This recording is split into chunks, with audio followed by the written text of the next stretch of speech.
My husband didn't just cheat on me, he destroyed everything we had built together. When I found out the truth, I packed one suitcase and drove to my parents' house believing they'd protect me. Instead, my own mother looked me in the eyes and said, "You made your choice when you married him. Don't bring your problems here." Then, my father quietly closed the front door in my face. That night, I slept in my car. 18 months later, the same people who turned me away were standing outside my office, begging for 5 minutes of my time. "Hi, my name is Emily, and for 7 years I believed I had the perfect marriage. My husband, Jason, was charming, successful, and knew exactly what to say to make everyone love him. Friends called us the perfect couple, but perfection can be the best disguise. It started with little things, late-night meetings, phone calls he took outside. Hi, my name is Emily, and for 7 years I believed I had the perfect marriage. My husband, Jason, was charming, successful, and knew exactly what to say to make everyone love him. Friends called us the perfect couple, but perfection can be the best disguise. It started with little things, late-night meetings, phone calls he took outside, weekend business trips that suddenly became more frequent. Whenever I asked questions, he smiled. "Emily, you're overthinking." So, I apologized. Again. And again. Until one afternoon, I forgot my laptop at home and returned unexpectedly. I walked into our bedroom and saw Jason kissing another woman. The room went silent.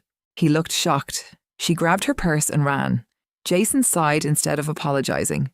"I was going to tell you eventually." Those words hurt more than the cheating. I packed a suitcase within an hour. I didn't know where to go, so I drove to the only place that had ever felt safe. My parents' house. My mother opened the door. The moment she saw my tears, I thought she'd hug me. Instead, she crossed her arms. "What happened now?" I told them everything, every painful detail. When I finished, my father looked away. My mother shook her head. "Marriage is hard, Emily. Women forgive worse. You can't just leave because of one mistake." One mistake? He had been cheating for nearly a year. I begged. "I just need somewhere to stay for a few days." My mother stepped back. "No. If we let you stay here, you'll never fix your marriage." Then my father slowly closed the door. Without saying goodbye, I sat on the porch for several minutes, waiting, hoping they'd change their minds. They never did. That night, I slept inside my old car with a blanket and a backpack. I cried until sunrise. The next morning, I called my best friend Sarah. She didn't ask questions. She simply said, "Come here." Sarah lived in a tiny apartment. She only had one bedroom. She gave me the bed. She slept on the couch. That single act of kindness changed my life.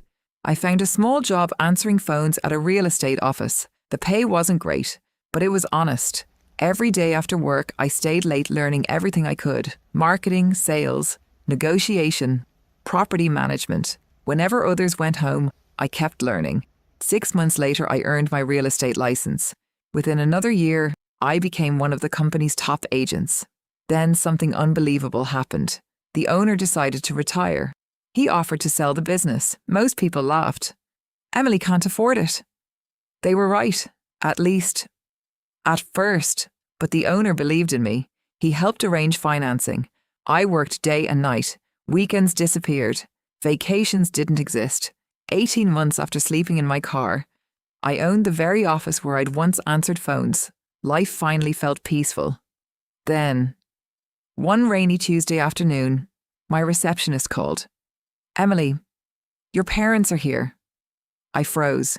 When they entered, they looked older, smaller somehow. My mother smiled nervously.